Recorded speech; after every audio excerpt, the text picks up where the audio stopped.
وہ اللہ اتنی بڑی بے غیرتی کیسے برداشت کر لے کہ رحم مادر میں پانی کے قطرے سے بچے کی انگلی میں بناؤں، انگلیوں کے پور میں بناؤں، ہاتھ میں بناؤں، پیر میں بناؤں، آنکھیں میں بناؤں، کان میں بناؤں، دماغ میں ہزاروں تاروں کا کنیکشن ڈال کر دو چمکتی ہوئی ٹیوب لائٹ آنکھوں کی شکل میں دوں، جہاں ہوا نہ پہنچ سکتی ہو اس اندھیری کوٹری میں 9 مہینے بچے کی زندگی کو میں سلامتی بخشوں، اس کو سرکشا میں دوں۔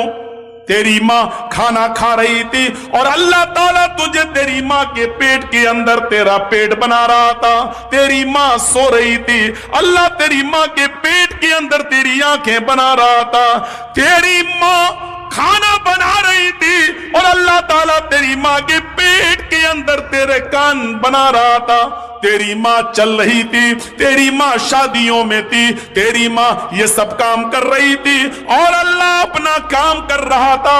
اَيَحْسَبُ الْإِنسَانُ أَن يُتْرَكَ سُدًى أَلَمْ يَكُن نُطْفَةً مِّن مَّنِيٍّ يُمْنَىٰ ثُمَّ كَانَ عَلَقَةً فَخَلَقَ فَسَوَّىٰ فَجَعَلَ مِنْهُ الزَّوْجَيْنِ الذَّكَرَ وَالْأُنثَىٰ۔ او میرے بندے تو ہی بتا، اس پانی کے قطرے کو انگلی میں نے بنایا، پور میں نے بنایا، ہاتھ میں نے بنایا، کوہنی میں نے بنائی، بازو میں نے بنایا، گھٹنا میں نے بنایا، پنڈلی میں نے بنائی، ریڑھ کی ہڈی میں نے بنائی، دماغ میں نے بنایا، آنکھیں دیکھنے کے لیے ہم نے دی، سننے کے لیے کان ہم نے دیے، اور جب تیری ماں کے پیٹ سے تو باہر آیا تو چیخنے لگا کہ اجمیر والے نے دیا، بدایوں والے نے دیا، کچھوچا والے نے دیا، پھلواری شریف والے نے دیا، داتا گنج نے دیا، فرید گنج نے دیا۔ جب تم اپنی بیوی کی ایک چھوٹی سی بے غیرتی برداشت نہیں کر سکتے ہو تو اللہ یہ بے غیرتی کیسے برداشت کر سکتا ہے کہ سب کچھ میں کروں؟ تم اپنی ماں کے پیٹ میں ہو، ابھی باہر نہیں آئے ہو، بچے کو باہر آنے کے لیے سب سے پہلے ہوا کی ضرورت ہے، اس لیے کہ ابھی تک وہ ماں کے پیٹ میں اللہ اس کو آکسیجن پہنچا رہا ہے، لیکن جب وہ باہر آئے گا تو اس کو ہوا کی ضرورت ہے۔ او میرے بندے، تو اپنی ماں کے پیٹ میں تھا، باہر آنے سے پہلے میں نے ہوا کا انتظام تیرے لیے پہلے کر دیا۔ او میرے بندے، تو اپنی ماں کے پیٹ کے اندر تھا، تو ابھی باہر نہیں آیا، تجھے آتے ہی بھینس کا اور گائے کا دودھ ہضم نہیں ہو سکتا تھا، تیرا لیور بہت کمزور تھا، تجھے بالکل ہلکے دودھ کی ضرورت تھی، تو ابھی باہر نہیں آیا، تیرے آنے سے پہلے اللہ نے تیری ماں کی پستان کے اندر دودھ کی نہر پیدا کر دی ہے۔ ہاں، اس پستان میں ہلکے ہلکے سوئی کی سوراخ سے بھی ہلکے، سوئی کی نوک سے بھی زیادہ ہلکے ہلکے ماں کی پستان میں جس جگہ بچہ دودھ کو اپنے منہ میں پکڑتا ہے اس حصے پر اللہ نے ہزاروں سوراخ پیدا کر دیے، ہزاروں سوراخ بنا دیے، ایک سوراخ نہیں ہزاروں سوراخ ہیں، اس لیے کہ بچہ جب پکڑے گا منہ تو ایک دم اتنا دودھ نہ آ جائے کہ اتنا دودھ پیتے ہی اس کا لیور خراب ہو جائے، کیونکہ اس کا لیور مضبوط نہیں ہے، اس لیے اس میں رکاوٹ کی ضرورت تھی۔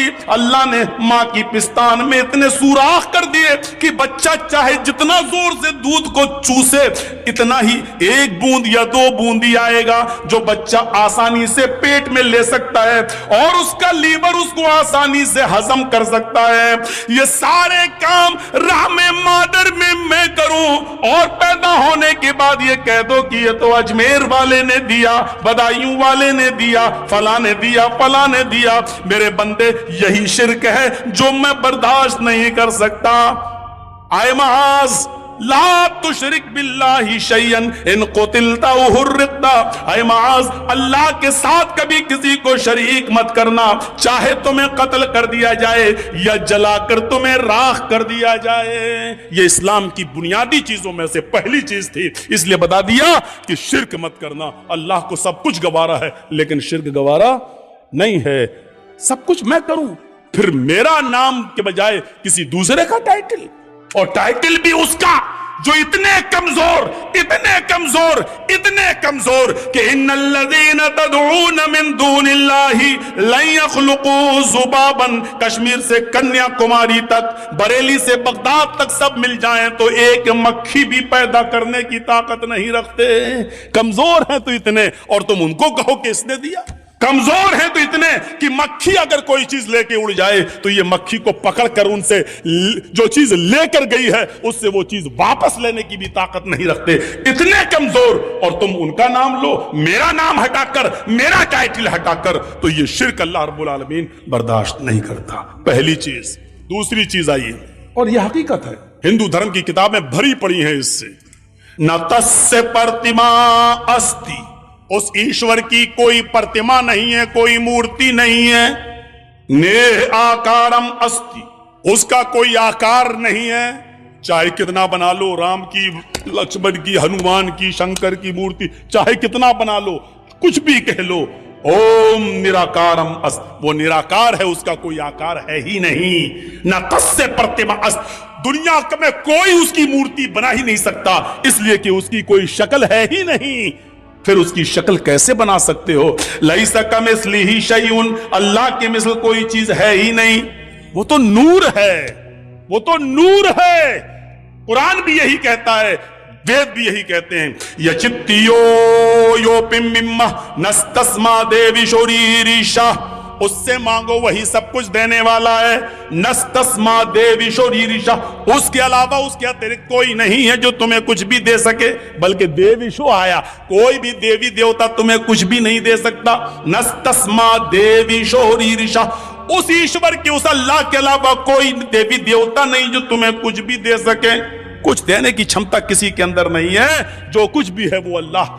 اسی لیے اللہ کے نبی نے فرمایا، اگر جنگل میں تمہارا جوتا ٹوٹ جائے اور جوتے کے نیچے کا تلوا تسمہ ٹوٹ جائے تو جب مانگنا ہو تو جوتے کا تسمہ بھی اگر مانگو تو اللہ سے مانگنا، اس لیے کہ وہی مجبوروں کی مجبوری میں کام آتا ہے، وہی بے کسوں کی بے کسی میں کام آتا ہے، اس کے علاوہ کوئی کام نہیں آتا ہے. میرے بھائیوں، یہ ویدوں کے منتر بھی ہمیں یہ بتلا رہے ہیں کہ شرک اللہ تعالیٰ کو برداشت نہیں.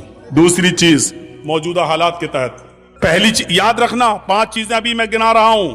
پہلی چیز ہو گئی ہے، میں کسی کو بھی کھڑا کر کے پوچھ سکتا ہوں کہ کون سی 5 چیزیں ہیں.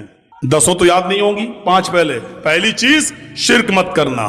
دوسری چیز وَلَا تَعُقَّنَّ وَالِدَيْكَ وَإِنْ أَمَرَاكَ أَن تَخْرُجَ مِنْ أَهْلِكَ وَمَالِكَ. یہ سننے کے بعد شاید بہت سے بچوں پر یہ بات ناگوار گزرے کہ مولانا ماں باپ کا درجہ اتنا بتا دیا. اللہ کے نبی فرماتے ہیں، اپنے ماں باپ کی کبھی بھی نافرمانی مت کرنا، اپنے ماں باپ کا دل کبھی مت دکھانا. آگے والا جملہ سنو، وَإِنْ أَمَرَاكَ أَن تَخْرُجَ مِنْ أَهْلِكَ وَمَالِكَ، اگر وہ دونوں تمہیں حکم دیں کہ تم اپنے اہل و عیال کو چھوڑ دو اور اپنا مال و دولت چھوڑ دو تو ان کے حکم کو مان لینا. یعنی اپنی کمائی ہوئی دولت چھوڑ دو، اور وہ کہیں کہ گھر سے نکل جاؤ تو گھر سے نکل جانا، لیکن اس کے باوجود ماں باپ کی نافرمانی مت کرنا. ان جملوں کو دیکھ رہے ہیں آپ؟ کوئی باپ ایسا نہیں ہوگا جو اپنی اولاد کو اپنے گھر سے نکال دے اور خود اپنی اولاد سے یہ کہے کہ اپنی بیوی کو طلاق دے دے. ایسے بہت کم لوگ ہوں گے کہ ماں باپ جو اپنے بچوں کا گھر بگڑوا دیں. لیکن حضرت ابراہیم علیہ السلام نے اس چیز کو زندہ کر کے دکھایا تھا. جب وہ اپنے بیٹے اسماعیل سے ملنے گئے اور اسماعیل علیہ السلام نے کوئی شادی کر رکھی تھی دوسرے علاقے کے اندر، لیکن ان کی بیوی ناشکری کر گئیں. ابراہیم علیہ السلام نے دروازہ کھٹکھٹایا تو اسماعیل علیہ السلام گھر میں موجود نہ تھے. ان کی بیوی نے دروازہ کھولا، پہچان نہیں پائیں یہ کون ہے. پوچھا جی کون؟ کہا یہ اسماعیل کا گھر ہے. جی. وہ کہاں گئے؟ جنگل میں گئے ہیں شکار کے لیے. اچھا تم ان کی بیوی ہو؟ ہاں. گھر میں گزر بسر کیسا چل رہا ہے؟ بہت برا چل رہا ہے. صبح کھا لو تو شام کو نہیں ملتا، شام کو کھا لو تو صبح نہیں ملتا. اتنی سی بات کہی تھی. میری ماں بہنیں سنیں، یہ بات ان کے مطلب کی ہے. سنیں، اگر میری اردو سمجھ میں آ رہی ہے تو. ویسے آنا چاہیے، ٹی وی کے سیریل دیکھتی ہیں ہندی والے تو آنا چاہیے. ہم سے یو پی میں ایک میڈیا والے نے پوچھا کہ مولانا آپ تو ہندی اردو بولتے ہو تو بنگال میں آپ کی تقریر لوگ کیسے سمجھ جاتے ہیں؟ میں نے کہا بنگال سے زیادہ تو میری بات کہیں سمجھنے والے ہیں ہی نہیں. کیسے سمجھ جاتے ہیں؟ یہ بات کیسے کہہ رہے ہو؟ میں نے کہا دیکھیے میں نے چناؤ میں ایک ہی اشارہ کیا تھا, بڑے نقصان سے بچنے کے لیے چھوٹا نقصان کرنا پڑے تو کر دو. بنگال والوں نے سمجھ لیا اور ایک طرفہ ووٹ ڈال دیا. ایک طرفہ ووٹ, تو جتنی بات بنگال کے لوگ ہماری سمجھتے ہیں اتنا تو کہیں نہیں سمجھتے. تو میرے بھائیوں, ہمارے اوپر بھی تلواریں لٹکتی ہیں. وَلَا تَعُقَّنَّ وَالِدَيْكَ. اگر سمجھ رہی ہو میری ماں بہنوں تو سنو. حضرت ابراہیم علیہ السلام نے کہا گھر میں گزر بسر کیسا چل رہا ہے؟ کہتی ہے بہت برا, صبح کھا لو تو شام کو نہیں ملتا, شام کو کھا لو تو صبح نہیں ملتا. حضرت ابراہیم نے کہا میں جا رہا ہوں, جب اسماعیل گھر پہ آ جائیں تو ان سے کہنا ایک بزرگ آدمی آیا تھا, ایک بوڑھا آدمی آیا تھا, اس نے تمہیں سلام کہا ہے اور ایک مشورہ دیا ہے کہ اپنے گھر کی چوکھٹ بدل لو. چوکھٹ سمجھتے ہو نا, اپنے گھر کی چوکھٹ بدل لو. اسماعیل کی بیوی کہتی ہے بڈھا سٹی آ گیا, چوکھٹ تو میری صحیح ہے, سردی میں دھوپ بھی آتی ہے, گرمی میں ہوا بھی آتی ہے, یہ بڈھا کہہ رہا گھر کی چوکھٹ بدل لو. اسماعیل علیہ السلام جب شکار کر کے واپس آتے ہیں, کہا کہ ایک بڈھا آدمی آیا تھا.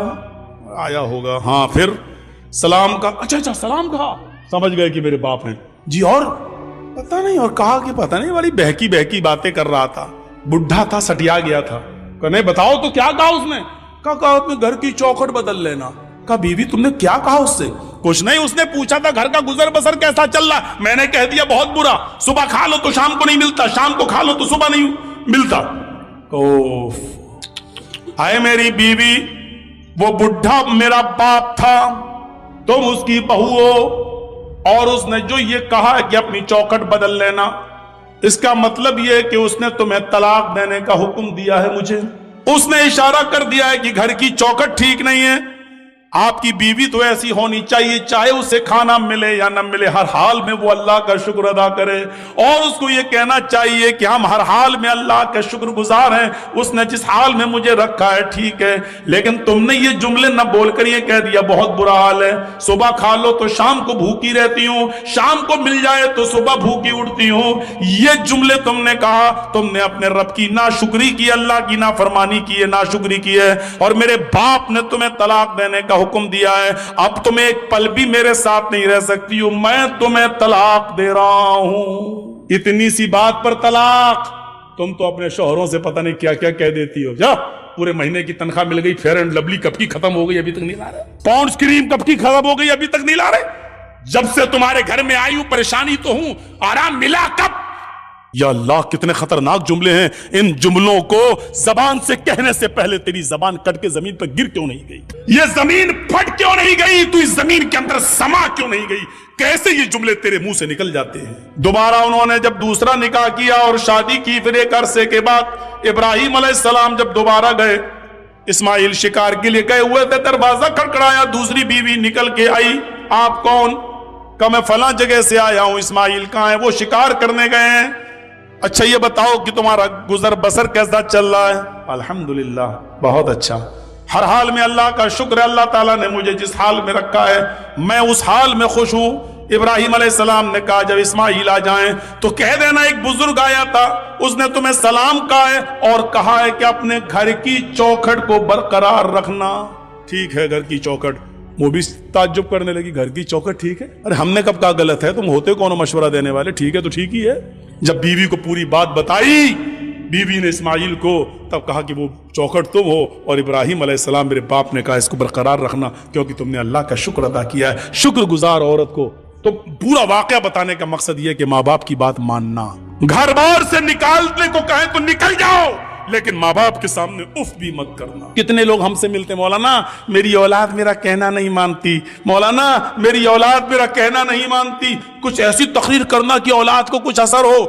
حضرت عمر فاروق کے پاس ایک شخص آتا ہے, حضرت عمر فاروق کے پاس ایک صحابی آتے ہیں اور کہتے ہیں کہ امیر المومنین میرا بیٹا دن پہ دن نالائق ہوتا جا رہا ہے, دن پہ دن میرا بیٹا نافرمان ہوتا جا رہا ہے, اس کو آپ بلائیے اور اس کو سمجھائیے.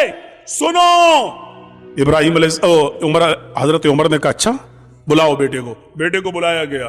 حضرت عمر نے کہا یہ تمہارے باپ ہیں؟ ہاں. خوب ڈانٹا. شرم نہیں آتی اس عمر میں اپنے باپ کو ستاتے ہو, نافرمانی کرتے ہو, اپنے باپ کا دل نہیں رکھتے ہو, اپنے باپ کا کام نہیں کرتے ہو. پورا ڈانٹ چکے اور جب تھک گئے ڈانٹ ڈانٹ کر حضرت عمر, تب بیٹا بولا امیر المومنین اگر سمجھا چکے ہوں تو میں کچھ بولوں؟ کہاں بولو, کیا ہے؟ اب میری بھی کچھ سنیں گے. کہ ہاں بالکل تمہاری بھی سنیں گے. کہا یہ بتائیے کہ سارے حق بیٹے کا ہی ہے کہ باپ کے لیے یہ کرے؟ باپ کے اوپر بھی کچھ ذمہ داریاں ہیں کہ نہیں؟ کہاں ہیں؟ کہا بتائیے کیا ہیں؟ حضرت عمر نے کہا 3 ذمہ داریاں باپ کے اوپر سب سے پہلے عائد ہوتی ہیں. پہلی ذمہ داری ہے کہ جب گھر میں بچہ پیدا ہو تو اس کا اچھا نام رکھا جائے. دوسری ذمہ داری باپ کے اوپر یہ عائد ہوتی ہے کہ جب وہ 7 دن کا ہو تو اس کا عقیقہ کیا جائے. تیسری ذمہ داری باپ کے اوپر یہ عائد ہوتی ہے کہ جب اس کا بیٹا بالغ ہو جائے تو اس کی دیندار اور شریف گھرانے میں اس کا نکاح کر دیا جائے. یہ 3 ذمہ داری باپ کے اوپر بھی عائد ہوتی ہے. اب لڑکے نے کہا امیر المومنین ذرا میرے باپ سے پوچھو ان تینوں کاموں میں سے کیا کام کیا میرے ساتھ؟ اچھا پوچھو اس نے جب میں پیدا ہوا تو نام کیا رکھا؟ حضرت عمر نے کہا کیا نام ہے؟ اس نے عربی میں ایک جملہ بولا جس کا اردو میں ترجمہ ہوتا کھٹمل.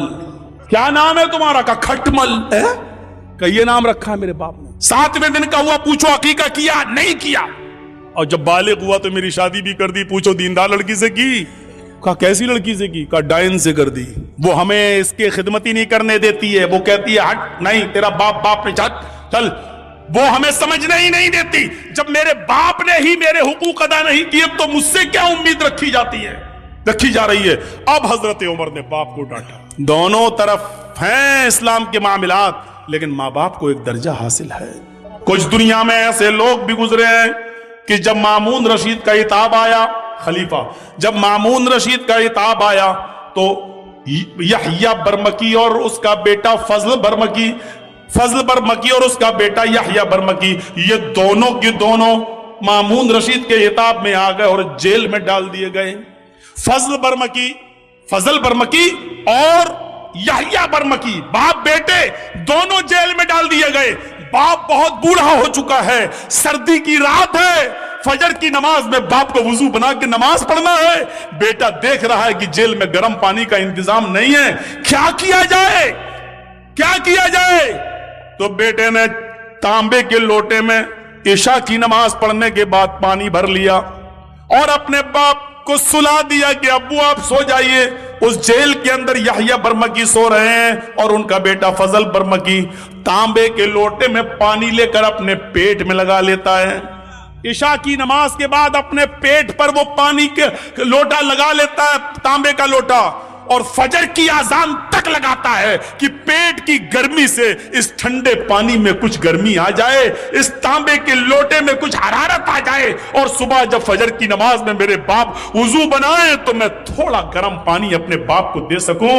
اپنے باپ کے گرم پانی کے لیے رات بھر تانبے کے لوٹے کو اپنے پیڑ سے لگا لیتا تھا اور فجر کی نماز میں اپنے باپ کو قدرے گرم پانی دے دیا کرتا تھا. ایسے ایسے فرما بردار اولاد بھی نکلی ہے. ہم کن میں ہیں اپنے آپ کو ڈھونڈیں اور تلاش کریں اور غریبانوں کے بٹن کھول کے دیکھیں. ہم سوچ تو سکتے ہیں نا ہم کس میں ہیں, نافرمانی کرنے والوں میں یا اس میں فرما برداری کرنے والوں میں.